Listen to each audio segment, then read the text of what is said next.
Good morning. Thank you very much for joining us. We are live. It's Wednesday morning. We are formatting or sort of running through a new format of the show where we're bringing our guests on that can add a huge amount of value to what you do. And Alex is in the house. Alex is in the house. We're here with Alex. Alex runs a company called House of Social.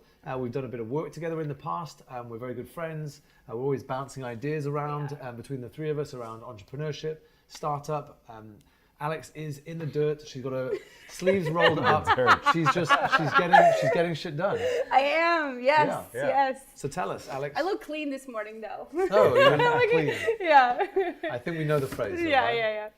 So, what do you guys want to talk about? That's a little bit. I think with everybody watching, maybe for somebody who doesn't know who you are, what you do, just a sort of brief introduction about yourself. A little bit about what I do. And then we can dive into some thoughts on entrepreneurship and the mindset behind that. And we've got some questions for you as well. So if you asked questions last week, we'll be answering them towards the end of the show. Listener questions from yesterday. From yesterday. Okay. Yes. So Alex, tell us about the pitfalls, the headspace. Yeah, let's dive into entrepreneurship. Tell us about yourself first, and then we'll get into that. Okay. Who am I? What do you do? Why are you here? Why am I here? Okay, in summary form, my background is actually performing arts. So nothing that I'm actually doing now was what I started with. But I think that has given me a really strong backbone into what I'm doing now. So it's just an interesting journey. I fell in love with social and online maybe 15 years ago. That's when I really crushed and fell in love with the amazing opportunities of what the online world. But you were on the dark side, right? You were one of the big agencies. Oh, yes. So the past 13 years has been agency side. So I am an agency kid. So it's been 13 years in that space. Different types of agencies. I really feel if you want to learn the agency world, try to put yourself in lots of different agencies. So I started in branding, then media, then pure traditional advertising. And that allowed me to learn so much to the point where I then said 3 years ago, I want to leave and then, do my own thing. So take us through that process. So you were in a big agency. You had a great job. Yes. You were responsible for a team of people. You were responsible for some pretty major accounts with your previous agency. So where did things start to change for you? Yeah, it was amazing. To be honest, my last agency, the role was head of social media for the whole of the Middle East, looking at different departments from Egypt to Lebanon to Dubai, and it was amazing. I worked with so many amazing people, but my last year, I felt. It was a couple of things. One, I saw an opportunity in the market, and I think that was the first turning point. The turning point where I kept, like you guys interview a lot of people. So I was interviewing so many people all the time. I was interviewing people that wanted to join, the department, and I kept seeing the same thing. I want to do social media. It's really cool. It's really fun, but there was no skill set. People were coming in with passion, but no skill set. And then there was really nowhere for people to go get the skill. We're talking about, this would be now 5 years ago. Yeah. Things were not so much where now. Things have definitely evolved a lot more in this space. So I saw there's no place for people to learn. There's not really training institutes or a place where people could get the learnings. There's definitely passion. And then I started seeing another thing. Even with companies, even the clients that we were having, and they had in-house teams, they also started to want training. So my mind was like, hold on. Companies need training because they need to train their talent. People here are not having a place to go and train and get the talent as individuals. And then I saw what I was doing 24/7, which is I am training 24/7 my team. Everything I've learned in 15 years of my career, I was passing on to my teams. I mean, I hired today, still a very dear friend of mine, I hired him just on passion. So everything I was passing on. And then I just realized, hold on. This is huge opportunity here, but the biggest thing was I love it. I love the passing on, the teaching, the giving you the tools to see you go. And then I was just like, there's a huge opportunity here, and that was the first huge turning point. Yeah. So it's tying in with your passion. It's what you were doing day to day. So it's a space that you knew. Yeah. So there was less risk. So you did kind of protect the downside in that space. Yeah. You moved into a space that you knew very, very well. Because day in, day out, with your job, you saw an opportunity that was just not being served by anybody else. And it's really funny because at the time when all of these three things clicked, my first thought was not to jump ship and do my own thing. My first thought was, let's build it in the business. Yeah. So in the agency that I was in, you created that space. Yeah. So actually, it's such a cute story. My first ever client that I sold corporate training to is still today one of my clients now. But the first thought was I wanted to build it in the company that I was in. It wasn't like I want to go do it on my own. How was that received within the business, and why did that not play itself out? It was received really well. I was told, yes, sell it if you can sell it, and if this is how much they're going to pay, of course. And they did, and we did it, and it was amazing. Exactly. So it went really well. But there were other problems happening at the time in the place that I was in, where it was not allowing me to grow, and that's where things became very depressing and very sort of negative. I couldn't grow. And the mindset, we were not on the same page, to just put it like that. We were not on the same page when it came to social media growth and media growth in the industry. And did you try and find alignment there? Yes. Before you decided to leave? Oh, yes. Yeah. It was a 1 year. You know when you are 1 year in a relationship, but you really know you should break up? Oh, we've all been there. But it was a relationship that I was holding on so much, but I was crying a lot, which is something that's not good. It's not good. And it's not very me, but I was crying a lot. But I vividly remember as well the turning point when I started waking up and not wanting to go to work. Sure. And I didn't want to go to work, and it was battles and fights. It was fights, but proper fights and arguments.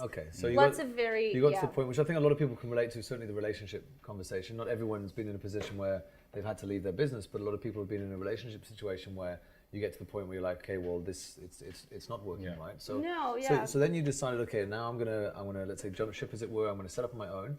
How did that? No, I didn't even think that. You didn't. I didn't know. See, this is so the before thing. that, I think I didn't even think that at all. No. Better question I'd like to ask. Before you left the agency, did you feel like more comfortable? Because I mean, you're in the space of teaching, right?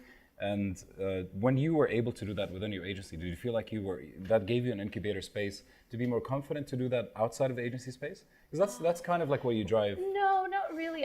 Because I almost feel sometimes, consultancy and teaching is definitely different, but at the same time, I feel they're so the same too. Because at the end of the day, it's me listening to you, really trying to deconstruct, because consultancy or teaching can be so challenging, because, and you guys know this, clients come to us and I feel it's like this bundle of wires, everything is just like, there's this problem, and our role is to kind of decode and deconstruct and try to come up with a blueprint and a framework, and this is how we're going to fix your problem.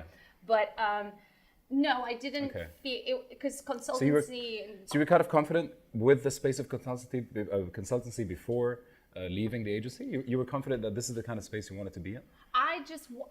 So this is, and to go to your question, when I was at a breaking point, because because it is just like that relationship, I really believed in it. I wanted it to work so much, because my whole life I just knew agency life, and my whole life I kind of knew, there's a salary that's coming in at the end, it's safe, got to pay bills. It's a completely different mindset, right? Then you need to understand risk, where your risk tolerance actually sits. Exactly. A lot of people think that, look, if I just do my own thing, then I can build a big business. It's really scary. We know the stats that 99% of businesses don't last. Exactly. Like past year one, let alone year three. I mean, So no, I had no thought that even though I already had the name House of Social, this is so funny, I had the name House of Social even a year before.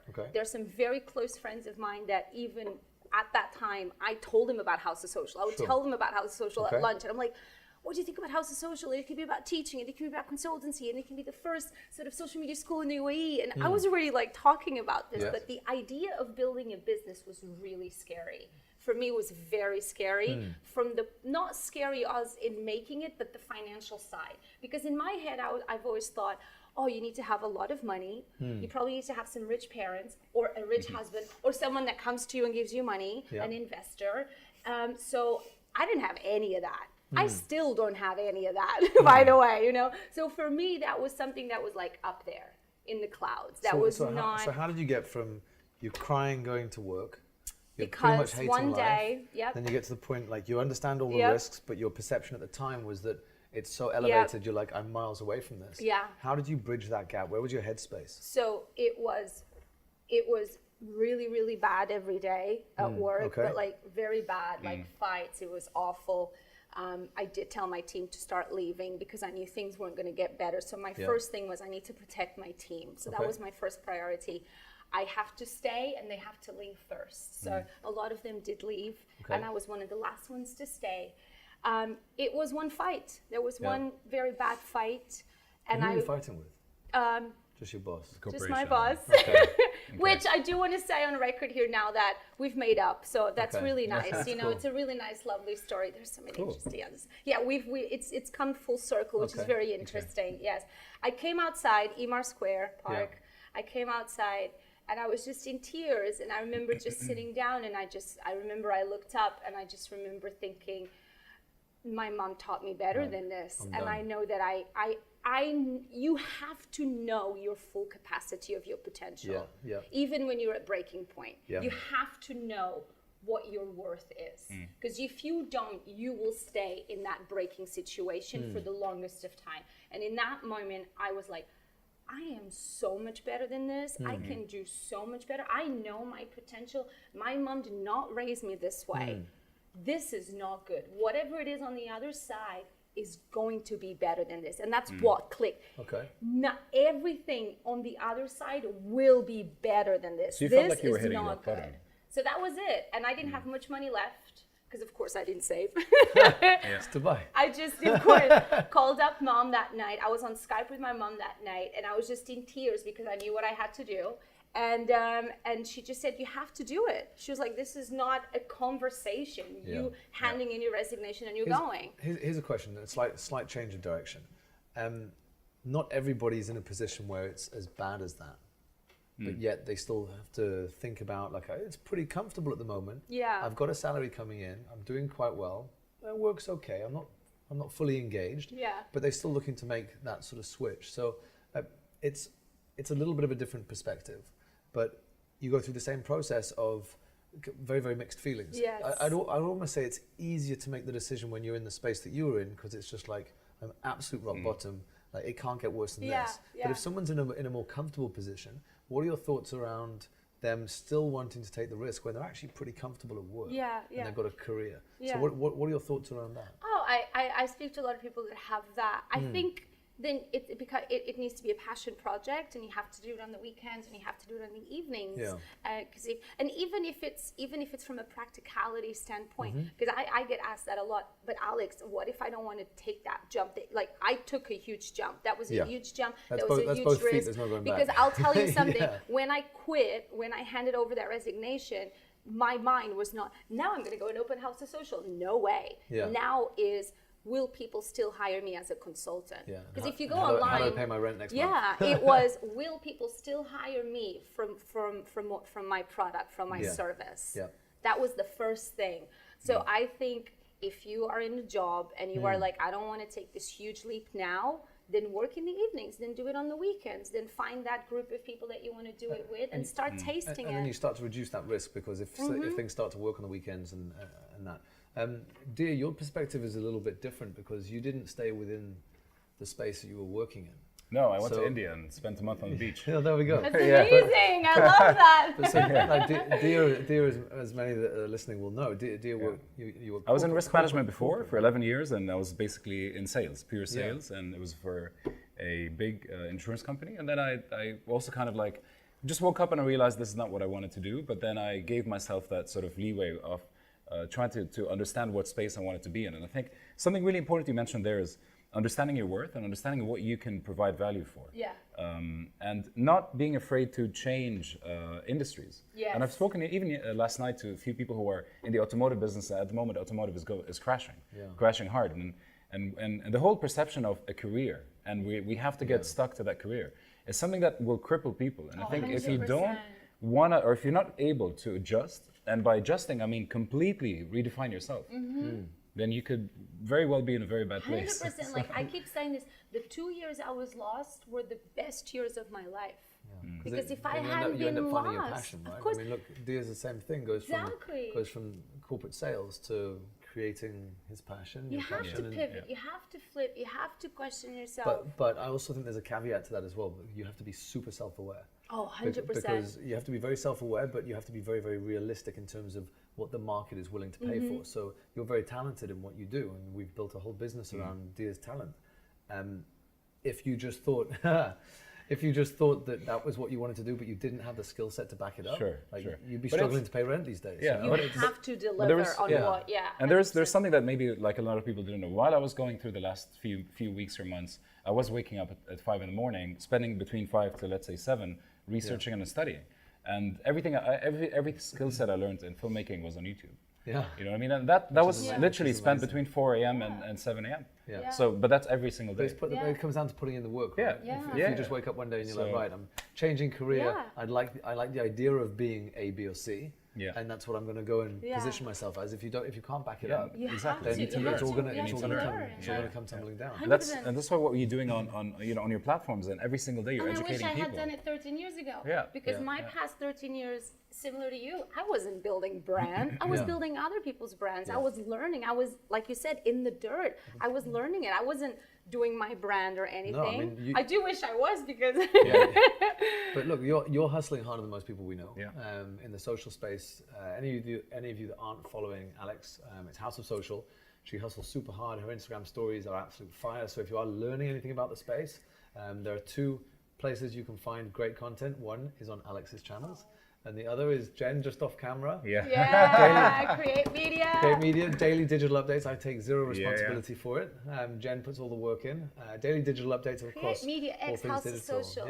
We need to do something here. Maybe there's something there. Maybe there's something here. There is co-branding. In the background there is. In the background there's always been, hence we're here today. Exactly. So, guys, I think you can take a lot away from what Alex was saying there about making that move, and also with Dia from the process that both of these guys went through.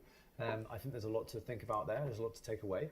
Jen has some questions. We've had quite a few questions come in the last 2 days, so we're going to run through a few of those questions and hopefully add some value to you. If you do have any more questions, put them in the comments today. If you are in the podcast, you can we'll answer them next week. We'll answer them next week. So you'll just have to keep watching. Yeah. Jen, are we ready? I'm just seeing if we've got any new ones that have just come in. Let's start with you. Fresh ones. Let's start with the freshest. So yesterday we put out on our social channels, as you know, like this is what we're going to be talking about. What do you guys want to hear about? And some are like very social media related, which I think is great. The first one: how do you reach the right audience for the right product? It has to start by knowing what the product is. So what is the product? What is that product? What do you want the product outcome to be? The impact that you want the product to have, and then you have to work backwards from there. Then who will be my target demographics, age, interests, cities, regions? That's kind of like the little blueprint for that. Without much detail, it's hard.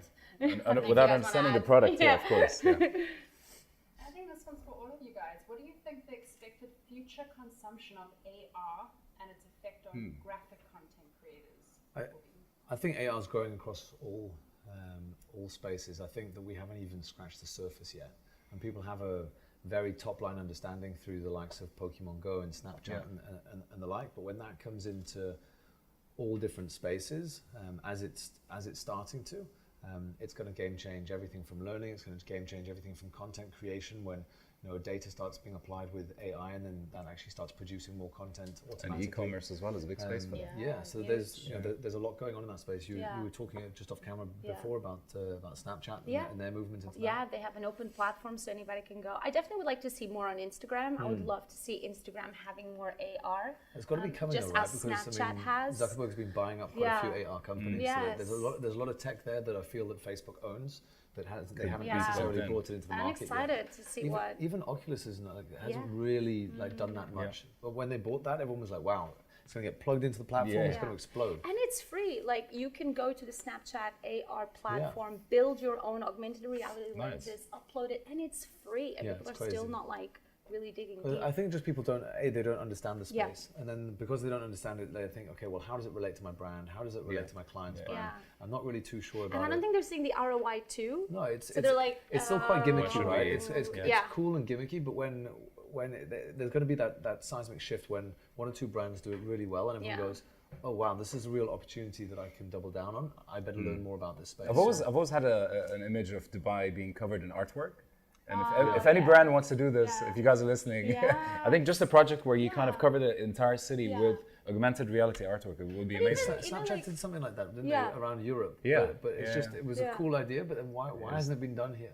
And it ties in so well with Dubai being a smart city as well. So with the Museum of the Future opening up, I mean, it could be cool. Yeah. Putting it out there. Museum of the Future. Maybe the whole building, Museum of the Future, is actually augmented reality artwork, and then for Expo, this would be amazing for Expo. Yeah, sure. Hopefully they're listening.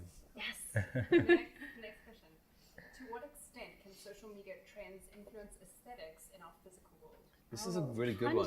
Really good one. Yeah. What are your thoughts? Restaurants, it needs to be Instagrammable. Menus needs to be Instagrammable. Like everything. And even more than that, I think companies are building their let's say even restaurants are building their restaurants to be Instagrammable. Whether it's even now interior design and build is becoming like Instagram in mind. That's the first thing. You know what I mean? Backdrops, walls, graffiti, textures. For those listening in Dubai, I mean, as we said off camera about Morass and what they're doing, the theming they've put into Last Exit, the theming they've put into Le Maire, they've spent a huge amount of money on that theming, which is over and above what they needed to do to create an outdoor shopping mall or restaurant area. They've spent all of that because they know people will be taking photos of it. They've created spaces with like the California typical wings. Burj Khalifa. I think Burj Khalifa is a totally Instagrammable thing, right? Like you think they phone Instagram? Like, what's going to be? What are we going to build? But there's so much content that's created by just creating a nice little corner with some nice murals on it. People want to take photos, and as we've said, like Morass are really doubling down in that space locally. So we see the amount of content that is created by them, that it does half of it. It's organic marketing, right? It does the job. Exactly. The amount of visibility that comes from people just taking photos and tagging them. It's, maybe there's a conversation to be had. The ROI could be paying for itself. Yeah, of course. So interesting. Jen, what's up? What are some of the risks in using social media platforms to establish brand values and talk about prevalent issues? Risks. Well, like we were saying this earlier, it really depends what that brand is. If it's a government account, for example, I'm sure they're going to have policies on certain topics and things to stay away from. So you have to always be very careful with, not very careful, very attentive. This is my brand. What are the risks? What are the policies of things that I can't talk about, topics that I shouldn't go near? So that's always something that needs to be in the mindset of head of social media community management of whatever account they're handling. Exactly that. When you open yourself up, when you open up a brand to social media, you're opening up to a very large community of people. So that comes with inherent risks, obviously, because you do need to protect your brand and what it stands for and what you might put out. There are thousands of examples of brands and organizations putting out content that is wrong because for whatever reason it hasn't gone through the correct approval process. A piece of content's gone out, it doesn't align with who they are as a brand. That gets picked up by social media, gets shared, that blows up, and then that causes a real problem for them. So if you're going to go into the space where there are huge amounts of benefits of being able to talk your message about positioning your brand through social media channels, you also have to understand that there's inherent risks by doing it wrong. So, as you said, if you've got the right policies in place, you understand how to manage a crisis, for example, because when that happens, that gets obviously, it grows exponentially because of social media channels. So if you understand how to manage things, you have processes in place, you have a full understanding about your tone of voice, your topics, as you said, then you can protect yourself. And lessen those risks. Because they never go away, right? Yeah, I feel sometimes companies even put themselves to be at those risks because they only have like one person managing it, and then something happens and there's a huge crisis. Well, you only have one community manager. If you don't invest in that, if you don't invest in that space, especially as a big brand, then you're risking your brand reputation. You're risking a whole number of things. It can take 30 seconds for something to happen, and then a whole thing explodes. Exactly yeah. Pretty. What are the most effective? What are the most effective ways for marketing on social media? Sorry, if you're a health account. If you're a health account, what are the most effective ways to market if you are a health-based account on social media channels? I don't think to be honest, the short answer is it doesn't necessarily matter which type of account you are. It's as long as you're adding value to your customers, you understand who you're talking to, who your target market is, what they want to hear, what they want to see, what content you can create based on your knowledge that actually ties all of those things together, so you add value to the people that want to listen to you. Probably figure really out where the consumers are. If it's in the health space, there's a lot of consumer behavior in the health space here that people are in forums, because people still love that behavior of that conversation, especially in Saudi, for example. So probably figure out really what is that platform where that consumer is and double down there. It might not just be the traditional ones that we think about in terms of the Instas and so the Facebooks. think 360, Last one, how do you get over the fear of putting yourself and your content out there? Well, there's no other option. For me, it's that. You Yeah, either, but it's not that simple. but I feel lately it has to be more this black and white. You either want to do it and you have to do it, or you just then don't do it. I fully sitting in agree. this middle of like, do I do it? Do I not do it? Every moment that you are questioning, every moment that you're doubting, every moment that you're taking 10 minutes to look at that picture, but it's not really perfect. You're losing. You're not even losing, but you're setting yourself back, and somebody else is ahead. So you either just have to really ask yourself, I need to bite the bullet and just do it and post that picture, post that video, and be very confident. But for me, it's a bigger question is, are you doing it for you? Are you doing it for the right reasons? Because I think that's always the bigger question. Yeah, true. Are you doing it because everybody else is doing it? Because I just met somebody the other day. This is so interesting because I really feel this is like a trend. I met somebody the other day. He's a personal trainer. He's also an ambassador for a very known sort of like sports brand. Okay. And he was like, everybody's telling me that I should build my personal brand. Everybody. I'm getting this all the time. And I'm sitting there and I'm like, do I post this? Do I not post this? And I just asked him, do you want to do it? Do you want to grow your brand? I mean, we know it has huge potential, but do you want it? Do you have that interest? Or are you cool with your 9-to-5 job? Like, so I think that's the bigger picture. Like, do you want to do it for you and for the benefits that you know it can have for you? Or are you just doing it to ride a trend and peer pressure? Yeah. Look, I fully agree with that. And I think one of the issues that the people need to understand is like, what is holding them back? Is it just their ego? Is it fear of judgment of others? Which obviously, this is a quite widely spoken about subject. It's a big one. But the other thing to try and get around that, I'd say, is understand that people don't really care.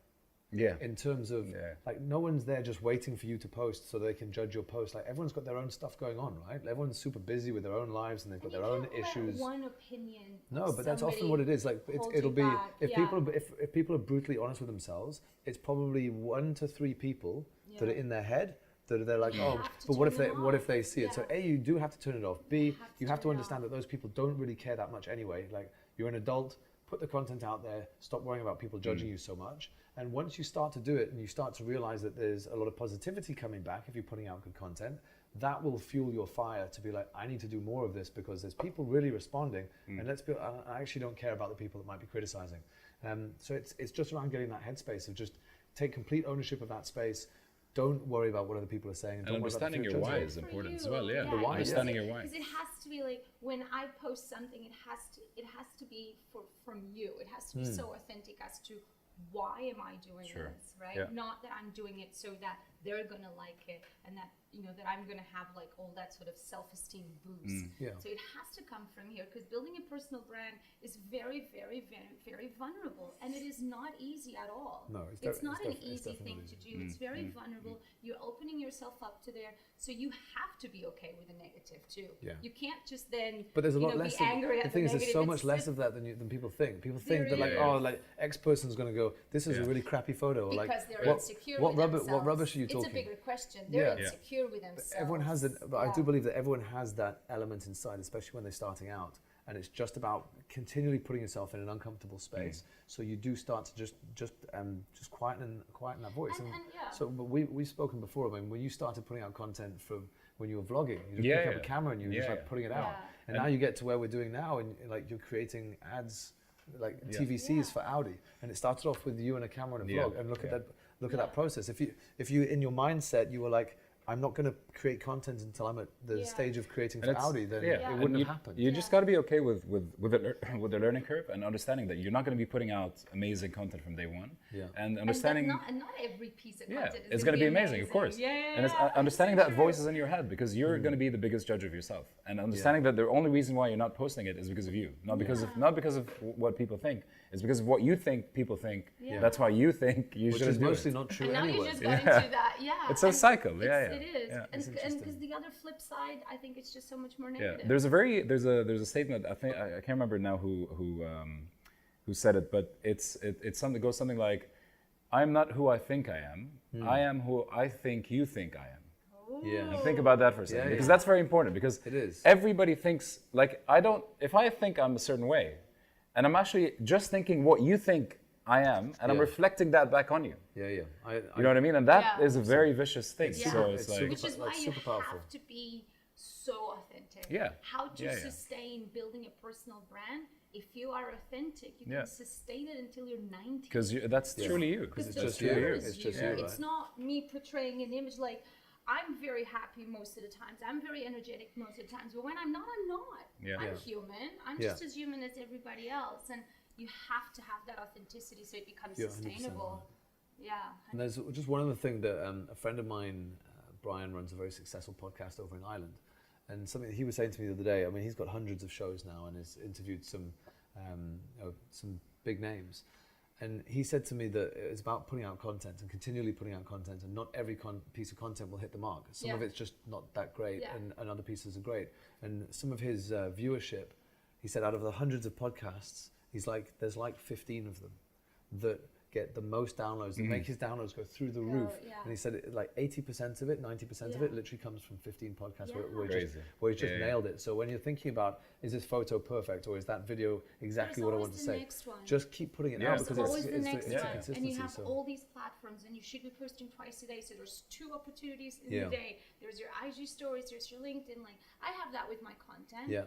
It's really hard to keep that peak at all times. It is. You go through peaks and troughs. I mean, I do the same thing with mine. Sometimes I'll just be on it all the time. Other times it just gets so busy with work. I'm just like, I'm just going to compartmentalize that headspace of what I'm going to put out. I'm just going to, it's not ideal, but I'll just be like, right, I just need to focus on work for a little while, and then you come back. To the next. Exactly. Like, maybe it was the copy, maybe it was the headline, maybe it was how I designed it. As long as you're like tuning into those little learnings that you can take, there's always the next piece of content. Guys, look, thank you very much for tuning in. Alex, where can people find you? They can find me everywhere. They can find me on Instagram, literally, on LinkedIn, literally every social channel. Yes. WeChat if you're in China.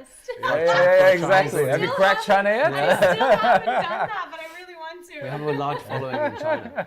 Wow, famous in China apparently. Billboards. And you should start a series. Guess my hair color for next month. Yeah, there we go. You should start it. Guess my hair color. So guys, thank you very much for tuning in. Absolute pleasure. If you've got any comments or questions, you know what to do depending on what platform you're watching on. We'll collate those, and we'll hopefully come back with some stronger answers next week. So thanks for having me, guys. Thank you very much. This was fun. We'll do more. Let's do it. Cheers. Thank you.